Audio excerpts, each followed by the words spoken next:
السلام عليكم ورحمة الله وبركاته. معكم آقل بركة الله. اليوم نتكلم جهود حكام الدولة السعودية الثالثة في نصرة الدعوة الإصلاحية. جهود الملك عبد العزيز في الدعوة إلى الله، وكان من أبرز جهوده في الدعوة إلى الله أولاً قيام الدولة على الكتاب والسنة وتحكيم الشريعة في كل شؤونها، الدعوة لكلمة التوحيد وتحكيم الشريعة في الدقيق والجليل، والإحسان للمحسن والعفو عن المسيء،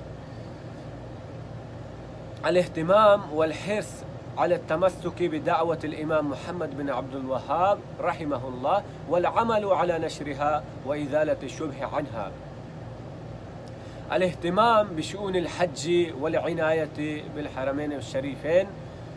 ومن أعماله المهمة أيضا في هذا المجال جمع المصلين في المسجد الحرام خلف إمام واحد سنة 1345، حيث كان الناس يصلون في مقامات 4 كل خلف الإمام الذي يوافق مذهبه، فكان تقام في كل صلاة 4 جماعات تبعا لهذه المقامات.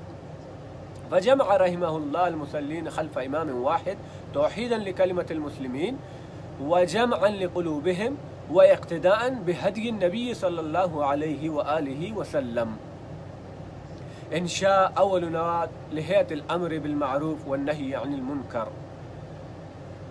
وكذلك اهتمامه الكبير بجانب القضاء والأنظمة القضائية والمحاكم، وحرصه واهتمامه على اجتماع كلمة المسلمين، تقريبه وتقديره للعلماء ومشاركته لحلقات العلم وجلوسه بين أهله واهتمامه بنشره بين جميع أفراد الرعية.